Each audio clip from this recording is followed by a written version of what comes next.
हम फिर से अपने नॉर्थ स्टेट 4 में सेलेक्टेड जो नर्सिंग ऑफिसर्स है उनके सम्मान के लिए बुलाना चाहेंगे अशोक सर और हनुमान सर को स्टेज पे। हमारे बीच में आज उपस्थित है इंदिरा पूनिया, रामेश्वर लाल जी बीकानेर से।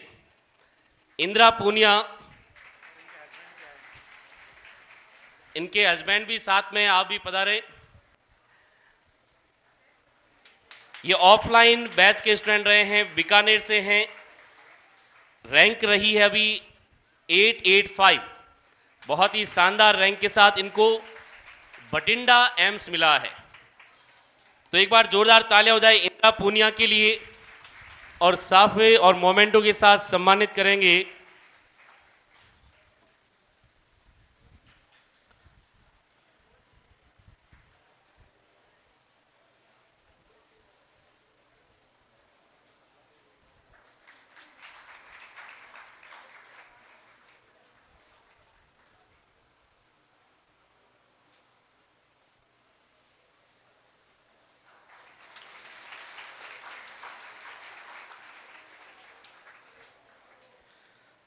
अब हम इनका भी एक सिलेक्शन मैसेज सुनना चाहेंगे इंदिरा पूनिया से। इसी बीच में इनके साथ में जो हस्बैंड प्रेजेंट है उनका भी साफा और मोमेंटो से स्वागत करेंगे।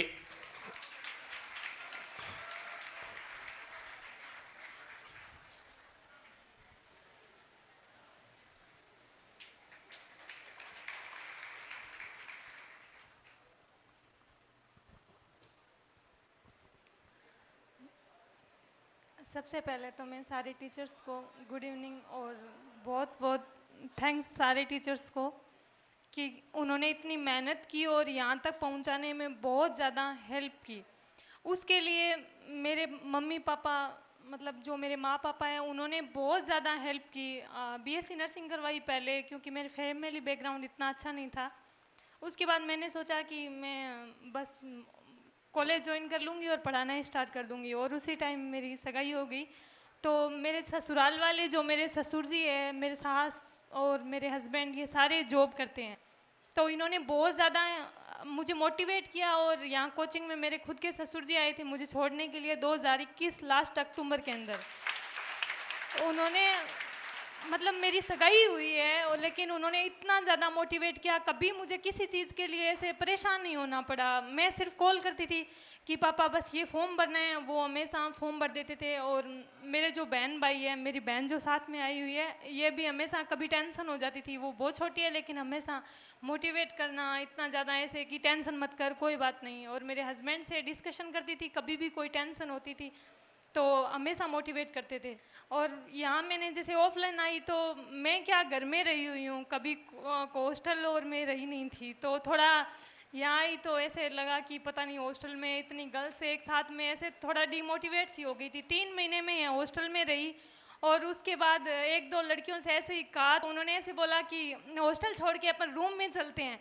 तो मैंने अक्की सर से इतनी हिम्मत नहीं थी कि अक्की सर को जाके बोलूँ कि सर मुझे तो हॉस्टल छोड़ के यहाँ रूम में जाना है, तो मैं ना चुपचाप चली गई यहाँ से सोनू मैडम को कहा और यहाँ जाके रूम ले लिया था।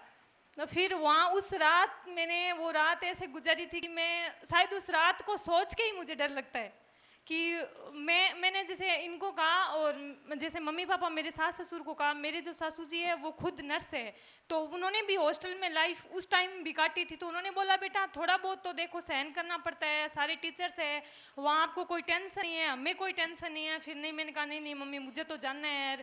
फिर वो भी टेंशन में आ गई, बोला ठीक है चले जाओ। फिर यहाँ पास में रूम ले लिया था। लेकिन उस रात मैंने वो एक एक घंटा मैंने गिन के निकाला कि मैं कहाँ आ गई, इससे अच्छा तो मैं जेएनसी में ही रहती, मैं यहाँ क्यों आई। फिर मैंने किसी को घर पे नहीं कहा कि मुझे वापस हॉस्टल में जाना है, मैंने किसी से कहा नहीं, और डायरेक्ट सुबह सुबह 6 बजे ही सर के पास आ गई। मतलब सर का वेट किया कि एक मन में ऐसा था पता नहीं सर क्या बोलेंगे, सर से कैसे नज़रें मिलाऊंगी। हॉस्टल में वापस आना एक बहुत बड़ी चीज़ होती है, क्योंकि गर्ल्स भी होती है सारी, ऐसे पता नहीं कोई ताने मारे कल की, तो पहले तो हॉस्टल छोड़ के गई थी ना, फिर यहाँ कैसे आ गई वापस। पर चलो कि सर अगर एक बार कुछ नहीं कहे ना, कोई बात नहीं, सर ने कोई रिएक्ट ही नहीं किया। मैं वापस आई तो कि कोई बात नहीं बेटा, आपका ही हॉस्टल है, आपका ही घर है, आपने तो जाते वक्त भी नहीं पूछा, तो आते वक्त क्या पूछना तो फिर मुझे इतना ऐसे मोटिवेशन मिला कि ऐसे तो पापा भी घर छोड़ के चले जाए तो वो भी नहीं बोलते इतना ज़्यादा तो कि कोई बात नहीं। तो फिर मैं ऐसे कुछ नहीं, सोनू मैडम ने कहा, उन्होंने रूम दे दिया, वापस वैसे ही रहने लग गई। फिर मैंने यहाँ से आराम से कोचिंग की, फिर कोचिंग पूरी हुई तो घर चली गई। फिर वहाँ से मैंने हमेशा ऑनलाइन क्लास हमेशा लेती थी सर की, एनक्लेक्स बेस। और जैसे नोट से जब पास में आता है तो सारे टीचर्स लेते हैं, लेकिन मैंने जितनी भी आईसीयू और ओटी की क्लास थी आरसी कुमाऊद सर की, वो इतनी ज़्यादा हेल्पफुल है ना, मैं सच बता रही हूँ। ये जो नोट सेट में जो बच्चे सेलेक्ट हुए हैं ना, मतलब मेरे को ऐसा लगता है कि वो क्लासें बहुत ज़्यादा हेल्पफुल है। इतने बड़े बड़े क्वेश्चन आरसी कुमाऊद सर और अकी सर देते थे, जिनको सॉल्व करने में ऐसा लगता था यार एक भी क्वेश्चन सॉल्व नहीं होता। हर क्वेश्चन जो भी आरसी कुमाऊद सर का जो टिक करते थे ना, हमेशा ऐसा था आपका आंसर रॉन्ग। ऐसा लगता था कि क्या है, कहाँ से लाते हैं सर, कैसे ऐसे क्वेश्चन, डीमोटिवेट हो रहे हैं। लेकिन फिर भी मैं सर की हमेशा क्लास लेती थी भाई। लाइव तो नहीं ले पाती थी मैं, कभी कभी बाद में लेती थी, लेकिन लेती हमेशा थी। पीछे की क्लासें मैंने सारी रिवीजन की थी वापस से सर की। और करण सर ने जो जीके की क्लासें ली थी लास्ट में पूरी नाइट, वो उनमें से डायरेक्ट क्वेश्चन आए थे, 3-4 क्वेश्चन तो सीधे उठ के आए थे। और अली सर की क्लास भी मैंने सारी ली थी।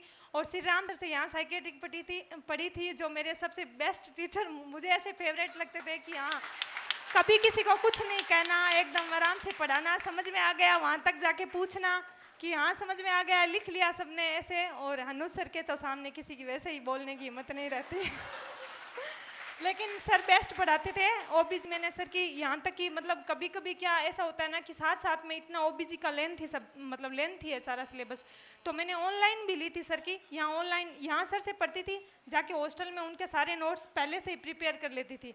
फिर बहुत अच्छा सारे टीचर्स का और मेरे परिवार वालों का, खासकर मेरे हस्बैंड जिन्होंने मुझे हमेशा मोटिवेट किया, मेरे बहन भाई, मेरे मम्मी पापा और सास ससुर जी, उनका बहुत बहुत धन्यवाद कि यहाँ तक मैं पहुँची।